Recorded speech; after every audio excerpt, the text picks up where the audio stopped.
내 짐을 여호와께 맡기라는 이 제목으로 다윗의 짐이 무엇인지, 그리고 짐을 맡긴다는 의미가 또한 무엇인지, 또한 다윗은 자신의 짐을 누구에게 어떠한 방법으로 맡겼는지, 마지막으로 짐을 맡긴 결과와 우리는 우리의 짐을 어떻게 해결할 것인가에 대해서 함께 말씀을 나누겠습니다. 다윗의 짐을 살펴보면 오늘 2절, 3절에 보면 이렇게 되어 있습니다. 내가 근심으로 편하지 못하며 탄식하오니 이는 원수와 악인의 압제 때문이라고. 지금 다윗의 집은 원수의 소리하고 악인의 압제라고 합니다.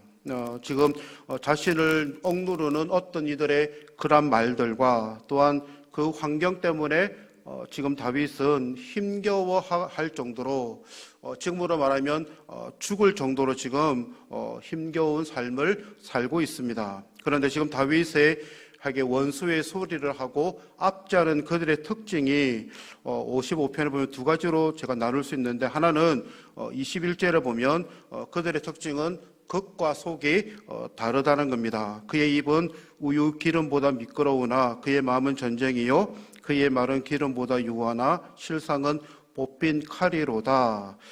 그들의 입은 버터보다 더 미끄럽다고 합니다. 그리고 그들의 말은 올리브 기름보다 더 부드럽습니다. 그런데 보이지 않는 그들의 마음 속에는 이미 전쟁이 자리를 잡고 있으며 칼을 뽑고 있다라고 이렇게 다윗은 고백합니다. 입으로 듣기 좋은 말로 아첨하면서 평화라고 샬롬이라고 말을 하지만은 그 마음 속에는 다윗을 해치고자 하는 악한 마음이 가득하다라는 것입니다. 그들이 말로 하는 공격은 지금 다윗이 치유하기 어려울 정도로 지금 상처를 남겨버렸던 말이고 그들의 압제입니다. 그리고 다윗은, 마음의 상처를 받은 다윗은 4절 5절에 보면 이제 신체적으로 이상을 이렇게 보이는데, 내 마음이 내 속에서 심히 아파하며 사망의 위험이 내게 이르렀도다. 두려움과 떨림이 내게 이르렀고 공포가 나를 덮었도다. 대적의 말 때문에 받은 상처는 지금 죽을 것 같은 마음의 아픔이 있습니다. 그 마음이 두려움이 그리고 떨림으로 공포로 나타나는데, 이렇게 마음의 상처는 이제 신체적으로 볼 수 있을 정도의 이상 증세로 나타나 보입니다. 다윗을 압제하는 이들의 두 번째 특징은 하나님을 경외하지 않습니다. 19절 하반절에 보면 그들은 변하지 아니하며 하나님을 경외하지 아니함이라고 기록이 되어 있습니다.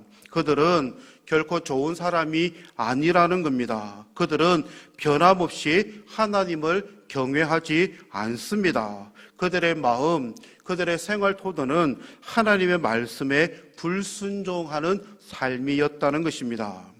다윗은 이렇게 자신을 심적으로 그리고 신체적으로 이렇게 어렵게 만드는 이 대적들이 누구나 이해할 수 있는 이방인이라든지 다른 나라의 침략자들이라면은 자기는 충분히 이것을 참을 수 있다라고 고백합니다. 그런데 그 대적의 정체를 이렇게 살펴보면 참 놀랍다라고 우리는 여길 수가 있습니다. 그들이 누구입니까? 13절에 보면 그는 곧 너로다. 나의 동료, 나의 친구요, 나의 가까운 친으로다. 14절입니다. 우리가 같이 재미있게 의논하며 무리와 함께하여 하나님의 집안에서 다녔도다라고 이렇게 합니다. 다윗은 동등한 지위를 가진 동료, 그리고 자신의 친한 사람인 친구, 그리고 지인인 친누가 지금 다윗의 마음을 압제하고 있다는 겁니다. 심지어 하나님의 집 성전에서 가깝게 지내었던 그 무리도 지금 다윗을 배척하고 다윗의 마음을 힘들게 하는 것입니다.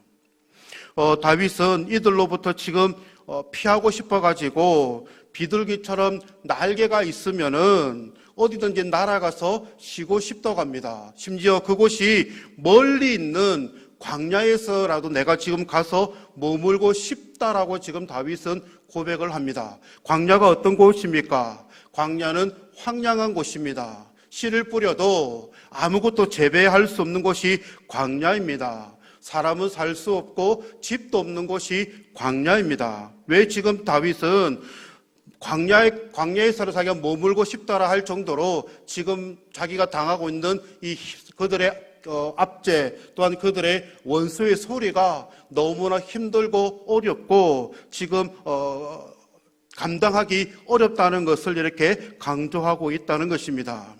이런 다윗이 지금 짐을 맡기라고 합니다. 짐을 맡긴다라는 의미는 고난의 짐을 집어 던지고 난 이후에는 다시 기억하지 않고 마음을 쓰지 않는다라고 이렇게 해석해 볼 수가 있습니다.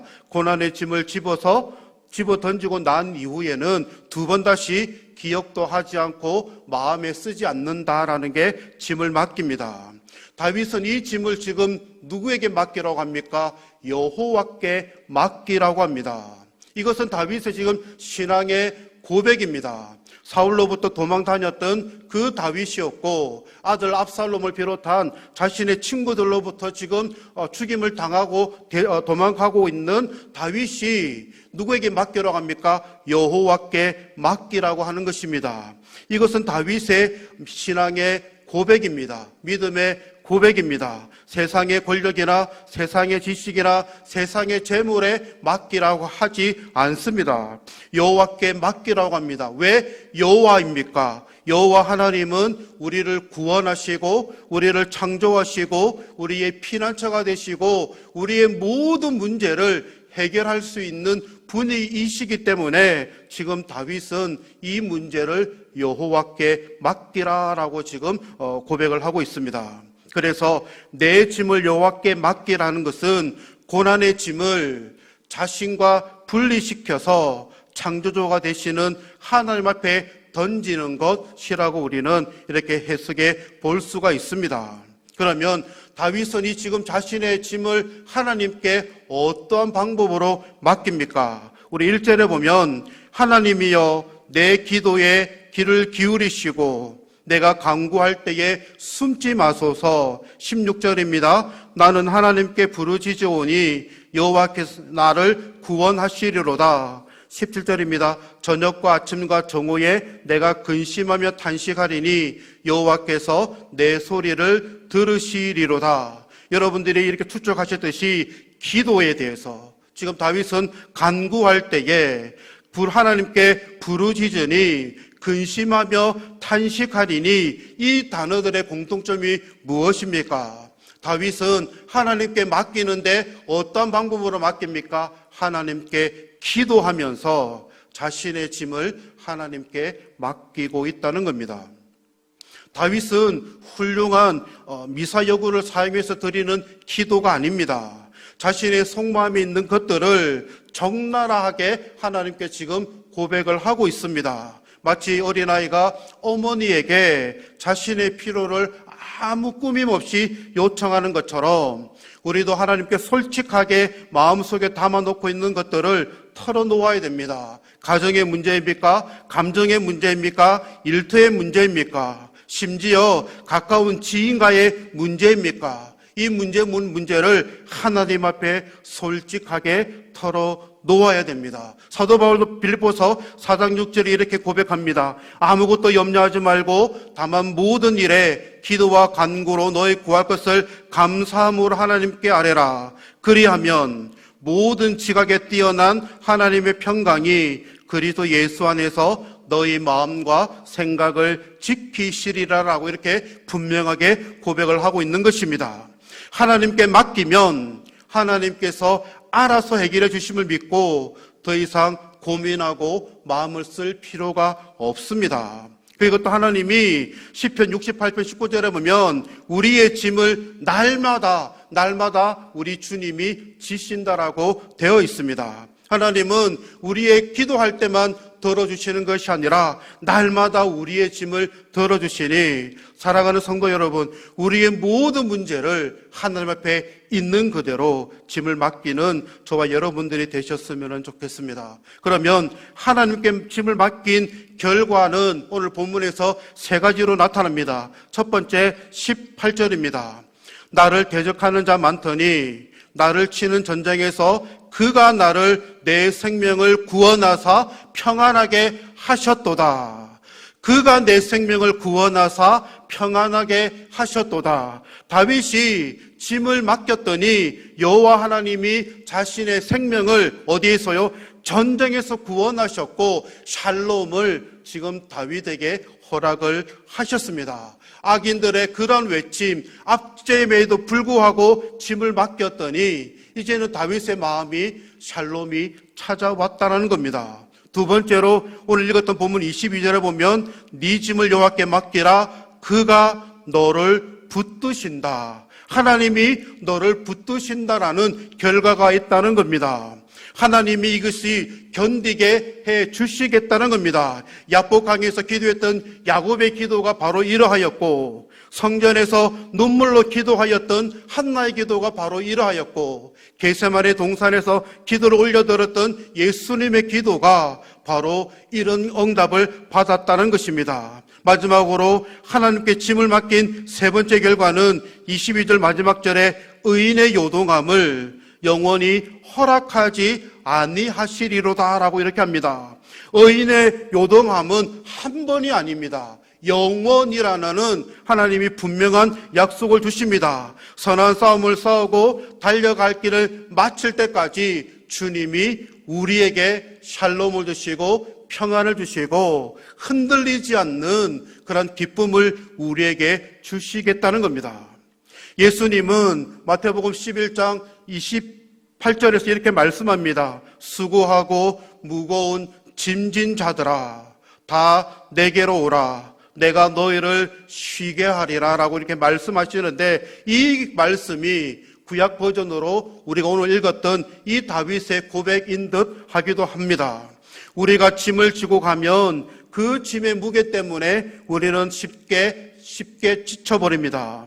안정감을 누리지도 못하고 이리 비틀 저리 비틀거리고 그렇게 걸어갑니다. 우리의 삶에 있는 무거운 짐들을 맡겨놓을 곳이 있다면은 우리는 참 좋다, 참 행복하다라고 이렇게 여길 것입니다. 그런데 감사하게도 우리 가까이에 기꺼이 우리의 짐을 지시기를 원하는 하나님이 계십니다.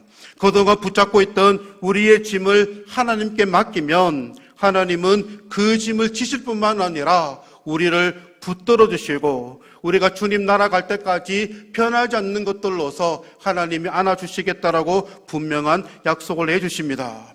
무거운 짐을 예수님께 맡기면 쉼이 있듯이 우리의 짐을 여호와께 맡기면 영원히 요동치 않습니다.